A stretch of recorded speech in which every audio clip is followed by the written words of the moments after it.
Opa, olha nós aqui de novo, gente. Episódio 47, que na verdade é o 48. Seguimos, terceiro episódio da terceira temporada. Estamos nos aproximando do 50º episódio do podcast. Eu tô super feliz com isso, tô achando isso o máximo. Enquanto isso, o frio segue em Belo Horizonte. Enquanto isso, 15 graus. Enquanto isso, 12 graus. Enquanto isso, na madrugada fez 8. Não é fácil. Eu gosto do frio, não acho ruim não. Não acho ruim não. Tem muita coisa que eu só realmente animo de fazer quando tá frio. Por exemplo, usar blusa de frio. Gosto demais, né? O calor é quando eu tô na praia. Aqui em BH, na verdade, eu lido melhor com o frio que com o calor. Acho mais administrado. Mas tem sido difícil, né? Por exemplo, eu já estou saindo de novo para trabalhar atrasado. E essa época do ano eu realmente não consigo. Ainda bem que eu estou conseguindo ser mais produtivo, né? E estou entregando meu trabalho no prazo. Então não estou tendo que trazer nada para casa. Isso interferiria diretamente, por exemplo, na produção desse podcast, que eu sei que parece que não tem produção nenhuma. Mas tem sim, porque você tem que pensar nas pautas, né? A fala de improviso, meio que acelerada, tem que sair, tem que fluir mesmo, né? A fala tem que fluir, porque senão fica uma coisa atabalhoada. E eu ainda tenho que prestar atenção no trânsito, né? Prestar atenção ao trânsito, ou no trânsito, ao trânsito, né? No movimento dos carros, pedestres, etc e tal. E andar num ritmo razoável, vamos dizer assim. Não chega a ser uma marcha atlética não, mas também não tô andando devagarzinho não, sabe? Tô andando mesmo, num ritmo, né? Não é uma procissão, né? É o ritmo de quem tá atrasado, indo pro metrô, pegar o trampo pra ir trabalhar. Mas assim, apesar dos apertos, a gente segue em frente. E o trabalho tá ficando no trabalho, e o de casa tá ficando em casa. E nisso eu tô conseguindo produzir, né? Organizar minimamente os meus devaneios, o meu RPG. Bom, hoje, vamos lá.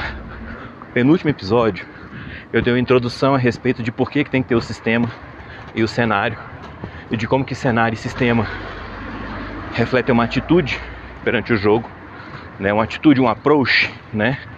Refletem uma abordagem, né? Refletem um encaramento, um emparelhamento, vamos dizer assim, da vontade do que você quer jogar, né? Com aquilo que você imagina que é a melhor estrutura para se jogar o que você quer jogar. E aí no segundo episódio eu falei do metajogo. E como que o metajogo, ele é meio que uma armadilha, porque, vamos dizer assim, ele funciona, óbvio que ele funciona, e ele é usado pelo mestre e pelos jogadores, mas ele também condiciona, porque ele te mantém jogando o mesmo jogo todas as vezes. Porque ele tipifica a sua visão, né, de qualquer desafio dentro de uma categoria muito específica. Então, o que ele faz? Ele te dá respostas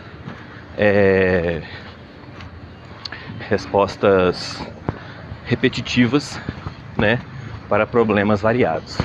Então você tende a encarar todos os problemas mais ou menos do mesmo jeito, quando você parte da perspectiva do metajogo.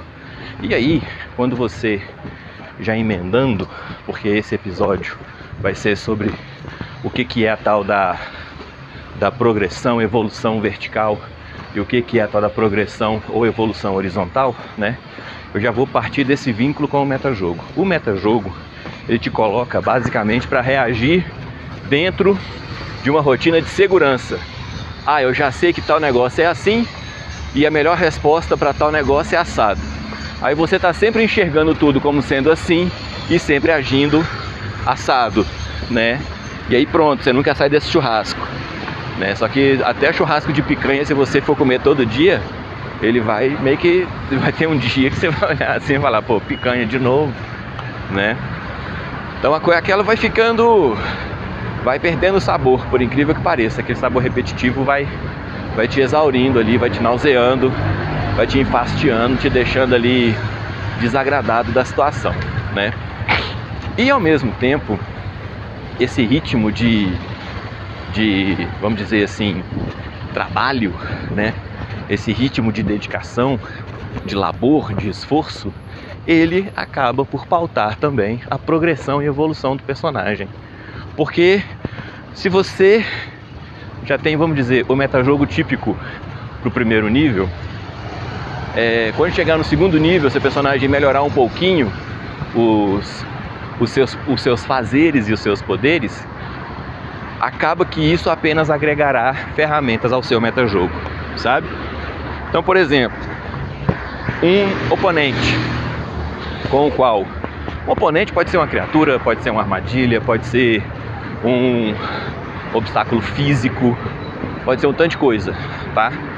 Um oponente, né, para o qual que representasse um risco muito grande para o seu personagem no primeiro nível, talvez ele não representasse um risco tão grande assim quando seu personagem chegasse no segundo, terceiro nível, ou talvez no quarto, no quinto nível.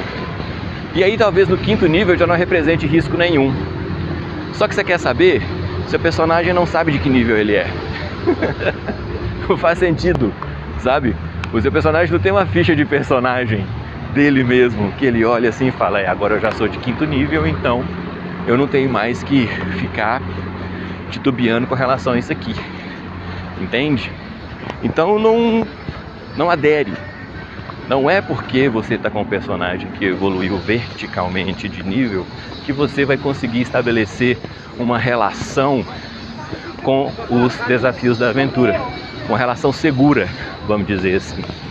Ah, mas é isso, Eccleston, eu sei que meu personagem é de tal nível, eu estou jogando, eu já ganhei o XP e tudo. Pois é, esse é o malefício da progressão vertical. A progressão vertical é uma evolução de sistema. E você não está jogando o sistema, você está jogando um RPG. O sistema é simplesmente o lastro para te garantir resoluções de mecânica quando a narrativa não der conta. E aí, como isso se tornou meio que a maior muleta dentre todas as muletas, as pessoas lidam com os sistemas de RPG como se ele fosse o RPG. E ele não é. Ele não é. Então, a gente comete, eu vou chamar de erro, tá? A gente comete esse erro, esse engano, é mais um engano que um erro. A gente comete esse engano. A gente mede o personagem pela evolução perante o sistema, ao invés de medi-lo pela evolução perante o jogo, perante a narrativa compartilhada, perante o passar das sessões, perante o progresso do tempo. E é muito normal que isso aconteça. Afinal de contas, a única métrica razoável que a gente tem para um personagem de RPG é o progresso de níveis. Não existe outra métrica. Tem sistema, inclusive, que é a respeito de recuperar tesouro, que o progresso de nível se dá pela recuperação de tesouros, sabe? E esses sistemas, eles logo ficam... Eles se deparam com determinados lugares desconfortáveis, vamos chamar assim. Porque, de repente, se o seu personagem adquire ou obtém, recupera, né, uma quantidade de tesouro que seria suficiente para ele subir 2 a 3 níveis numa mesma sessão de jogo, o que o sistema de regras fala? Pô, não pode. Você só pode subir um nível por sessão de jogo. Aí fica aquela coisa, porra, mas o cara trouxe de volta, sei lá, 20 mil, ladino, sempre ele. Trouxe de volta 20 mil moedas de ouro e ele só subiu um nível. Ele é um ladino nível 2, ele só ganhou 1250 XP, né? Ele não ganha os outros 18.750 PO, não deram tesouro. Aí, cara, eu já vi cada conversa. Não, é só ele deixar enterrado nos ermos e vir trazendo para a cidade de pouquinho em pouquinho. Tudo para satisfazer o sistema de regras, sabe? Então, assim, até onde o jogo tem de se submeter ao sistema de regras?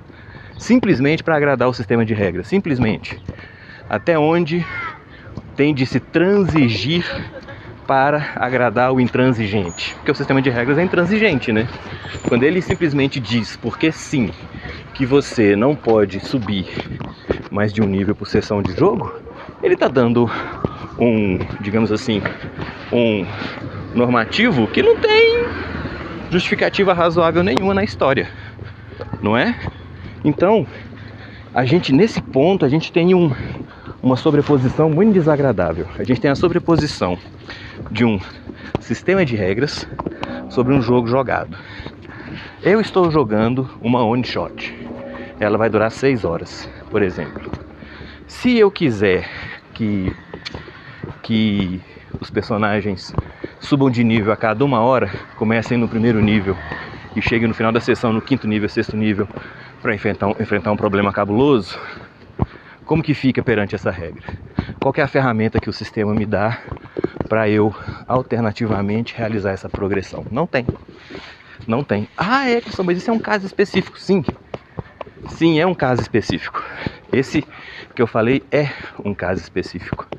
Mas e nas situações que não são tão específicas, que são realmente muito frequentes, não são casos isolados, e nas situações nas quais eu tenho um grupo veterano que decidiu o jogo começar a jogar no 1º, 2º, 3º nível e obteve resultados tão bons, não é? Que permitiriam que os personagens subissem 2 ou 3 níveis. Ou um grupo que deu sorte nos dados. Ou um grupo que fez por onde. Sabe? Por que não?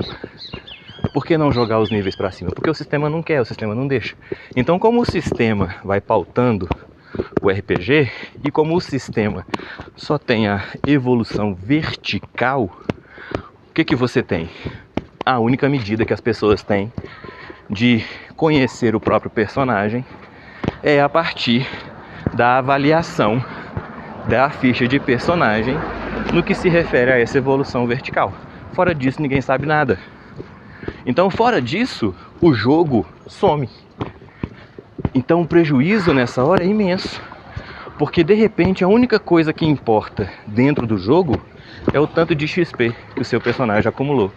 Porque só isso é uma medida realmente real, eficaz, palpável, né?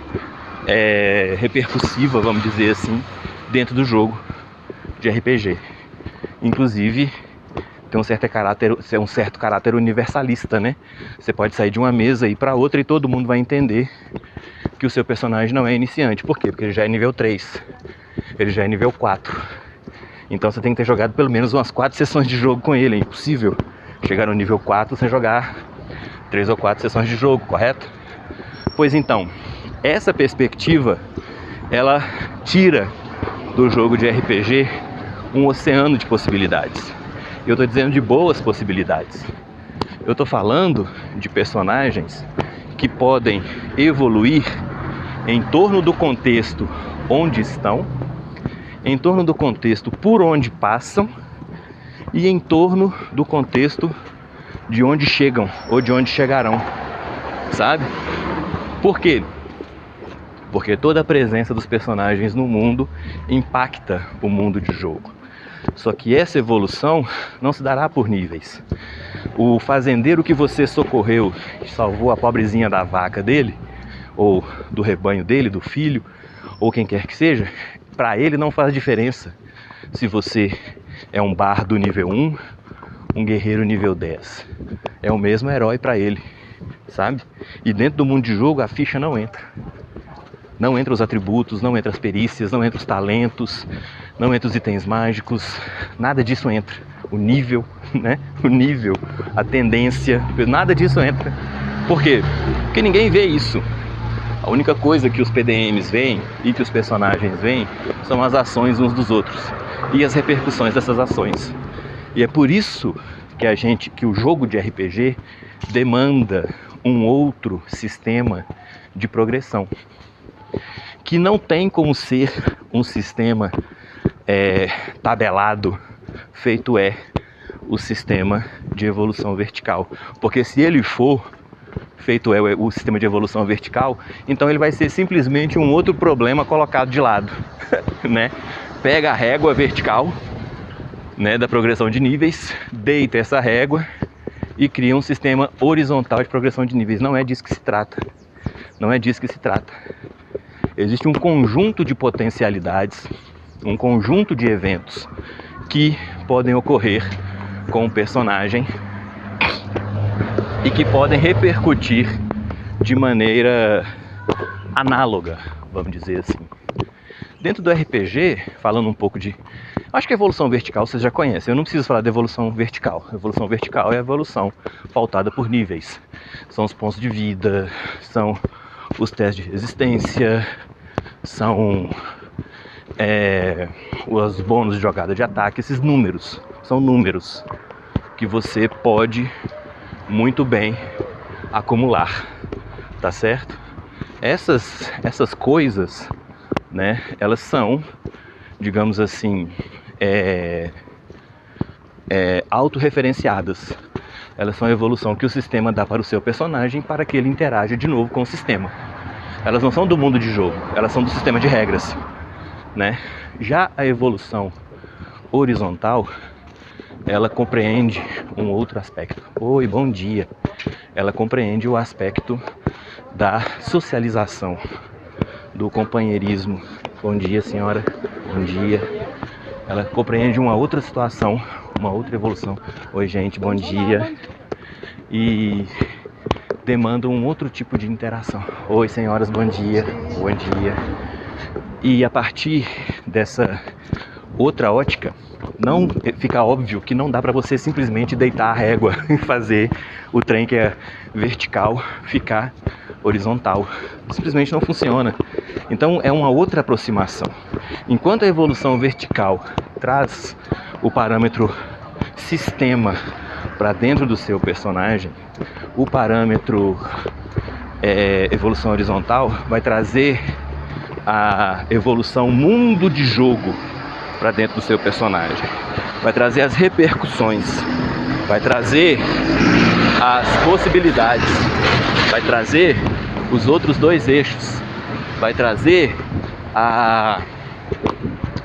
o desvelo da narrativa, vai trazer a repercussão de tudo aquilo que ele fez, tentou fazer, não fez, e do grau de sucesso obtido a partir disso, porque sim, a gente tem essa situação na qual a gente pode fracassar até em não fazer, tá? Você pode querer não fazer nada e acabar fazendo alguma coisa a partir desse não fazer. E você pode querer fazer alguma coisa e infelizmente não conseguir fazer, tá certo? E isso tudo tem a sua repercussão. Então, nesse sentido, a evolução horizontal, ela passa, no meu modo de ver, viu, gente? Eu não tenho mestrado, doutorado, eu não sou especialista no assunto, eu estou falando do meu aqui agora. Até agora o que eu falei da evolução vertical é basicamente o que ela é. Porque ela é conhecida por isso, pela evolução do personagem dentro do sistema. O que eu vou falar agora pra frente da evolução horizontal, o pouquinho que eu vou falar, né? Tem a ver com a minha visão do que é a evolução horizontal e de como ela pode ser incluída no jogo de RPG, tá certo? Bom, o jogo em si, no mundo de fantasia, ele é basicamente a oportunidade de interação do seu personagem com o mundo de fantasia. Essa interação pode ser mais violenta, menos violenta, mais diplomática, menos diplomática. Você pode ter uma tentativa de ameaça, seu personagem, e é uma via de mão dupla. Você pode ameaçar alguém, ser ameaçado com alguém. Você pode tentar seduzir alguém, ou alguém pode tentar te seduzir, né? Alguma oportunidade de ganância pode te iludir, ou você pode iludir alguém se aproveitando da ganância daquele outro personagem, né? Essas interações, você pode ser altruísta, pode ser egoísta, você pode fazer de um tudo, né? E dentro dessas interações, ou pode escolher não fazer nada também.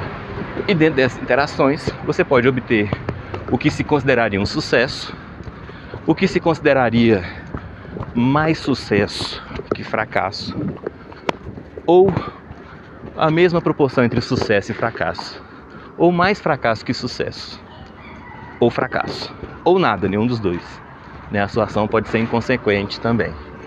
E essa ação, medida em sucesso e fracasso, no eixo de sucesso e fracasso, ainda pode ser contemplada, vamos dizer assim, com um outro eixo, que é o eixo da repercussão, né? Tipo, você teve um sucesso maravilhoso numa ação a qual você se propôs e todo mundo ficou sabendo, ok? Então a repercussão foi grande, foi ótima, foi máxima, né? Foi mais que o máximo, não é?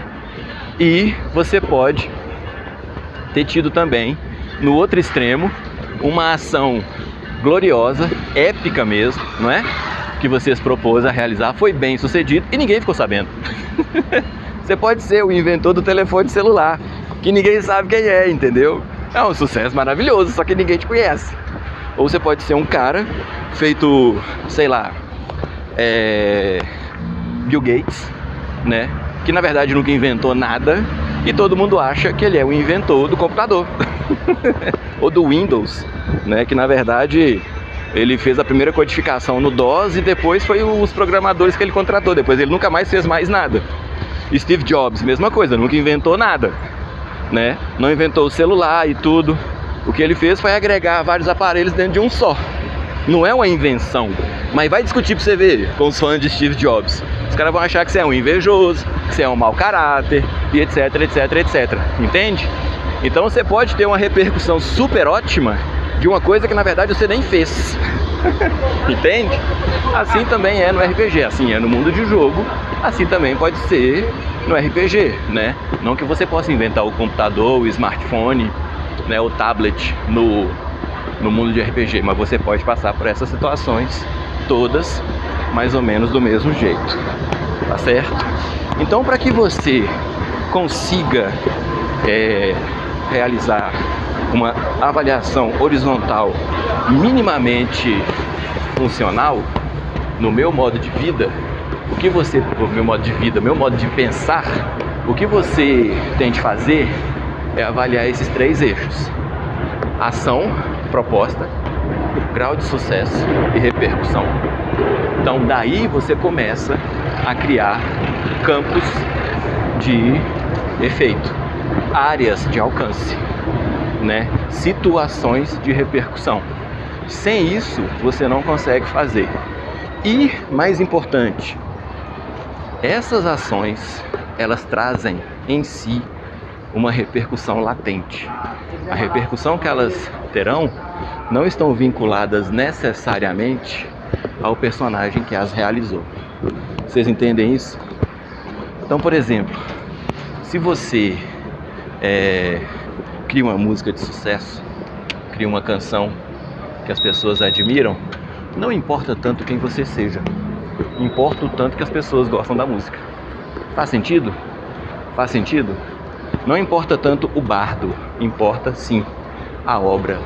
Se você pinta um quadro que é uma obra de arte genuína, os artistas genuínos do cenário se interessarão por ele, procurarão visitá-lo, etc. Se o seu personagem supera uma determinada situação, não interessa de fato quem ele é, ou quem ele era antes, né, de superar aquela situação. Interessa que ele superou aquela situação. Interessa que ele conseguiu fazer repercutir, né, a sua ação pelo cenário. Então, essas coisas, elas têm um impacto próprio, autônomo. Elas não dependem da variável personagem. Elas não dependem da variável sistema. Elas dependem apenas da coerência e consistência do seu mundo de jogo. Perceber a diferença da evolução horizontal? A evolução horizontal se dá perante a interação do personagem com o mundo de jogo, sem o sistema do lado. Beleza, Eccleston, e como que eu faço isso na prática? Dá um exemplo prático de realização disso. Nem é difícil. Nem é difícil. Seu personagem foi numa lojinha vender os espólios da aventura. Ele chega na lojinha, entrega um conjunto de espadas e um conjunto de peitorais de armadura para o ferreiro, né? O ferreiro recebe esses itens. Até aí tudo muito típico, né, gente? O seu personagem acabou de sair da masmorra, trouxe meia dúzia de conjunto de cota de malha, de peitoral, meia dúzia de espadas e escudos, para poder vender nos arredores, né? Na cidade mais próxima. Quando ele chega nessa cidade mais próxima, ele encontra um ferreiro e vai lá vender esses itens para esse ferreiro. Quando ele apresenta os itens ao ferreiro, o ferreiro exclama: opa, eu conheço esse conjunto de armaduras. Esse conjunto de armaduras pertencia a um pessoal assim, assim, assado, que se aventurou na masmorra tal e não voltou mais. Há alguns meses atrás eles vieram aqui para investigar isso e infelizmente não voltaram. Onde você recuperou, cidadão, isso aqui? Tal? Onde você, aventureiro? Onde você, elfo? Onde você, érata? Onde você, caetir? Onde você, humano, gnoll, kobold, recuperou esses itens? O seu personagem, é claro, tem as opções diversas de interagir com o ferreiro. Eu vou supor que o seu personagem vai dar a explicação. Não, a gente foi a essa masmorra, a gente chegou lá meio que por engano e entramos e caímos no buraco, na verdade. Quando nós percebemos, nós estávamos lá no fundo e para sair de lá de baixo para cima, nós tivemos de enfrentar determinados perigos e quando nós enfrentamos o maior dos perigos, que era, sei lá, gente, um ogro, vamos lá, enfrentou um ogro em combate. Quando nós chegamos, esse ogro realmente expunha cicatrizes relativamente recentes e essas pessoas estavam mortas, jogadas num canto. E aí nós demos sepultamento aos cadáveres e recolhemos os itens para poder trazer para a superfície, na esperança de fazer um trocado, uma vez que nós gastamos vários recursos nessa empreitada. Por exemplo, uma explicação tranquila, né? Nada muito séria, vamos dizer assim. E aí esse ferreiro vira e fala: poxa, eu realmente conheci esse pessoal. E aí ele se atém mais a um dos escudos, né, relativamente pequeno, que estava junto dos outros. Ele fala: olha, esse escudo aqui fui eu que fiz. Eu fiz para o filho, ou para a filha, ou para não sei quem, amigo de não sei quem, de fulano de tal. Ao invés de você vender para mim, se você retornar esse escudo para a família, você certamente será recompensado. Recompensado é um termo vago, né? Recompensado é um termo vago. Mas é isso, ó. O seu personagem chegou no ferreiro, conversou com o ferreiro, tá certo? Teve esse impacto, essa repercussão. Já é a semente da evolução horizontal. A história tá decidindo a repercussão, não a regra. Você não tem que rolar um dado para isso. Pronto, o seu personagem decidiu vender, o ferreiro fala: se você me vender, eu levarei de volta, ou então você mesmo pode levar. Os personagens, por exemplo, podem decidir vender, entregar para o ferreiro paga as moedas, né? E o ferreiro vai fazer esse trâmite de volta e, vamos dizer assim, a gratidão dessa família ficará com o ferreiro nos termos que for. Se os personagens decidirem não vender e devolver pessoalmente, quando os personagens chegam e devolvem, eles podem descobrir que aquela criança, na verdade, não era o filho daquela família. Era um filho adotivo de uma casa nobre, ou um pessoal mais rico, ou um aventureiro famoso. E aí esse aventureiro tá em tal lugar, ou essa família em tal outro lugar e tudo. E talvez essa família que adotou aquela criança, aquela jovem, demande dos personagens que eles realizem essa comunicação, porque eles não querem ter o atrito de comunicar para a pessoa que o filho ou a filha que estava sob o cuidado deles veio a falecer, né? E talvez a bucha estoure nos personagens. De novo, os personagens podem querer fazer ou não. Só que até aí, se os personagens aceitarem, eles já têm uma boa reputação com o ferreiro, que com certeza vai conversar com todo mundo da cidade e vai falar bem dos personagens nesse sentido, o que pode repercutir de maneira muito positiva para os aventureiros. E se eles fizerem essa missão para essa família, além de qualquer remuneração prática, vamos chamar assim, além de qualquer remuneração vertical, eles podem receber também um bônus, que é o favor daquela família, de maneira que talvez eles possam pedir socorro a eles, pedir auxílio, pedir alguma orientação, pedir algum serviço, consultar alguma coisa, etc e tal. Vocês entendem? Então, meus queridos, a coisa toda, ela é possível de medida e escalonamento a partir de uma lógica simples de interação não mecânica dentro do cenário. Você só precisa querer ter um cenário vivo. Você só precisa querer ter uma campanha dinâmica, tá certo? E essa maneira, vamos dizer assim, esse outro modo de evolução permite a criação dentro do mundo de jogo de um outro conjunto de possibilidades, como por exemplo, outros grupos de aventureiros que não os grupos dos personagens jogadores. Mas eu vou falar disso num próximo episódio pra frente, talvez seja no próximo, mas não vou garantir. E por enquanto, com esse exemplo, eu vou encerrar esse episódio e no próximo episódio eu falo mais a respeito de evolução horizontal, tá certo? Obrigado, gente. Ótimo dia, ótima tarde para quem está acompanhando o podcast no dia do lançamento. Aproveita seu domingo e até uma próxima.